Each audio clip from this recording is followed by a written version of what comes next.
belajar matematika tema 6, subtema yang terakhir yaitu subtema 4 tentang mengenal satuan tidak baku untuk keliling dan luas. Jadi hari ini kita akan mengenal satuan tidak baku untuk menghitung keliling serta menghitung luas suatu bangun datar.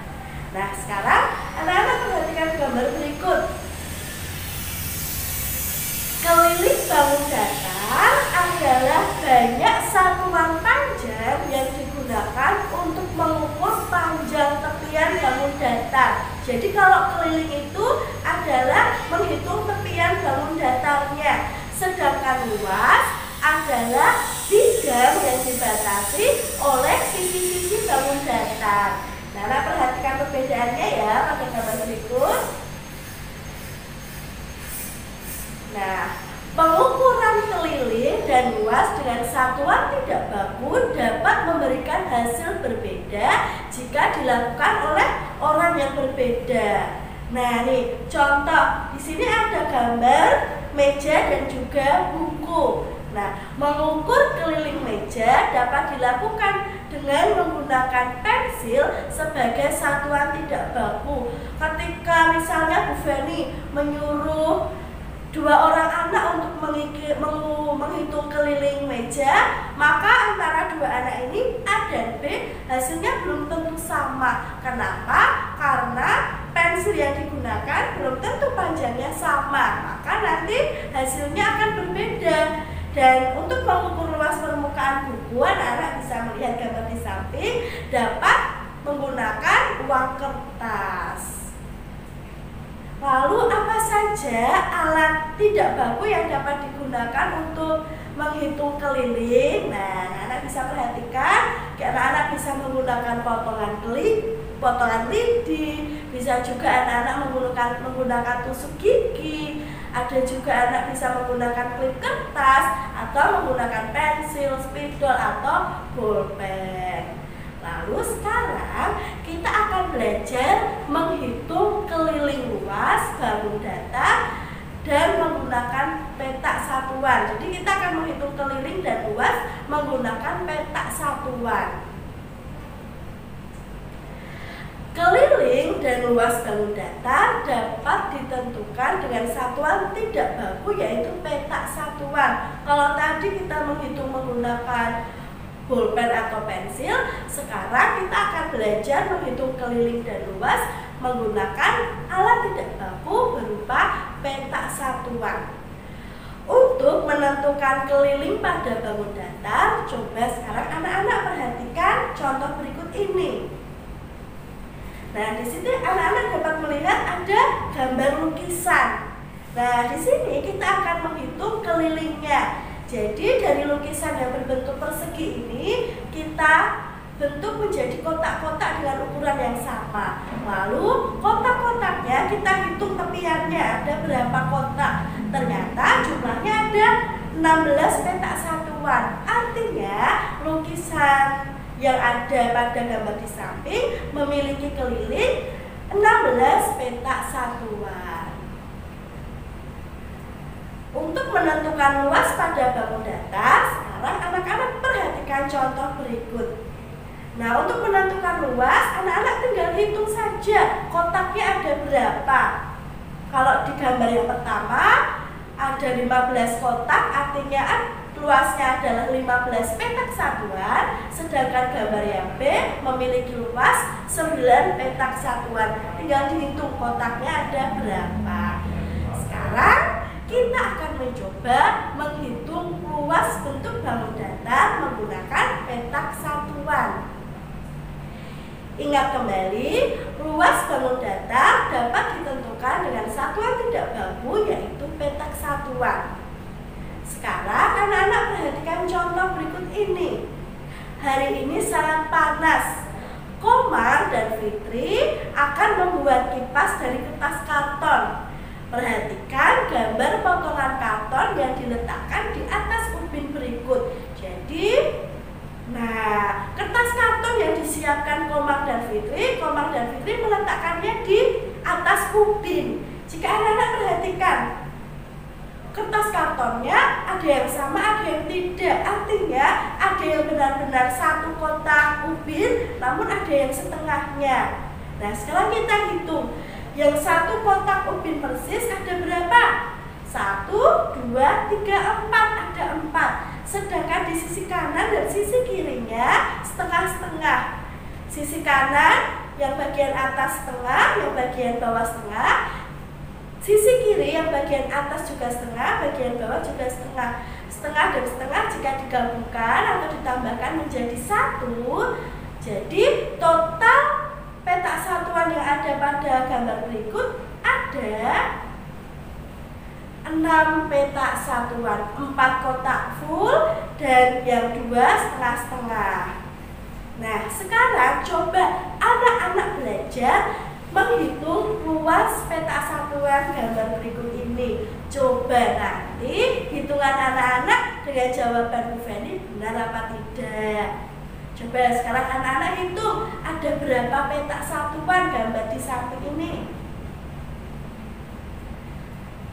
Dihitung dengan teliti, ada berapa kotak yang full 1 petak, ada berapa yang setengah. Sudah? Coba kita koreksi bersama-sama. Nah, jawabannya adalah 22 petak satuan. Jadi gambar di samping memiliki luas 22 petak satuan. Coba siapa yang jawabannya benar? Yang masih salah silahkan mencoba lagi dengan mengerjakan soal-soal latihan yang ada di buku pena. Sekian untuk pelajaran hari ini. Tetap jaga kesehatan, tetap semangat belajar. Tuhan memberkati. Selamat pagi anak-anak, berjumpa kembali dengan Pak Awan. Pada kesempatan ini kita akan belajar tema 6, subtema 4 dengan muatan pelajaran PPKN. Poin yang pertama, kita akan belajar mengenai menghemat energi listrik. Menghemat energi listrik dapat dilakukan dengan berbagai cara. Contoh sikap untuk menghemat listrik sebagai berikut. Baik, yang pertama adalah mematikan lampu saat tidur. Mematikan lampu saat tidur itu yang harus kita lakukan. Yang kedua adalah mematikan alat elektronik yang tidak digunakan. Contohnya ketika kita melihat televisi sudah tidak dilihat, kita matikan saja. Yang ketiga, mencabut kabel dan peralatan yang tidak digunakan dari saklar. Yang ketiga. Dan dengan melakukan menghemat energi, maka kita telah peduli terhadap lingkungan dan alam. Dan poin yang kedua, hak dan kewajiban terhadap sumber energi. Kewajiban. Apa itu kewajiban? Yuk kita ingat kembali. Kewajiban adalah sesuatu yang harus kita lakukan dengan sepenuh tanggung jawab. Dan hak, siapa yang tahu hak? Oke. Hak adalah segala sesuatu yang mutlak menjadi milik kita dan penggunaannya tergantung kita sendiri. Itu adalah pengertian dari hak dan kewajiban. Hak dan kewajiban harus dilaksanakan atau harus dijalankan secara seimbang. Setiap orang memiliki hak dan kewajiban yang sama untuk memanfaatkan sumber energi yang ada. Hak manusia terhadap sumber energi adalah memanfaatkan sumber energi tersebut dengan baik. Nah, poin yang ketiga, berikut kewajiban manusia terhadap sumber energi adalah yang pertama adalah menghemat energi. Menggunakan energi seperlunya. Yang ketiga adalah menjaga dan melestarikan lingkungan supaya ketersediaan sumber energi tetap terjaga. Yang keempat adalah menggunakan sumber energi alternatif untuk menggantikan energi yang tidak dapat diperbarui. Nah, itu kewajiban kita sebagai manusia terhadap sumber energi. Poin selanjutnya, hak dan kewajiban kita di sekolah. Apa tahu hak dan kewajiban kita di sekolah? Nah, hak kita atau kewajiban kita sebagai seorang siswa di sekolah, kita memiliki hak dan kewajiban. Hak dan kewajiban harus berjalan secara seimbang. Jika hak dan kewajiban tidak berjalan secara seimbang, maka akan terjadi suatu ketimpangan dalam pelaksanaan kehidupan individu. Seorang siswa di sekolah harus melaksanakan kewajibannya dengan baik. Apabila kewajiban tersebut tidak dilaksanakan atau dipatuhi, maka akan mendapatkan sanksi dari sekolah. Yuk kita lihat hak seorang siswa di sekolah antara lain. Yang pertama, mendapatkan pendidikan dan pengajaran. Itu yang pertama.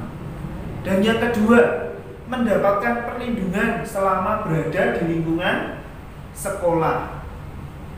Yang ketiga, mendapatkan penghargaan berupa piagam penghargaan atas prestasi yang dicapainya. Yang keempat, menggunakan fasilitas pembelajaran sesuai dengan prosedur dan ketentuan yang berlaku. Dan yang kelima, memperoleh bimbingan dan konsultasi secara optimal dalam mengatasi berbagai masalah yang dihadapinya. Itu adalah hak seorang siswa ketika di sekolah. Nah, sekarang kita akan belajar tentang kewajiban seorang siswa di sekolah antara lain. Yang pertama, mematuhi tata tertib di sekolah. Yang kedua, mengikuti upacara bendera dengan khidmat. Yang ketiga, memelihara seluruh fasilitas yang ada di lingkungan sekolah. Yang keempat, mengikuti seluruh kegiatan sekolah sesuai dengan ketentuan yang berlaku. Yang kelima, mewujudkan dan memelihara ketertiban, keamanan, keindahan, dan kekeluargaan. Cukup sekian pembelajaran hari ini. Selamat mengerjakan tugas di Google Classroom. Tetap semangat, Tuhan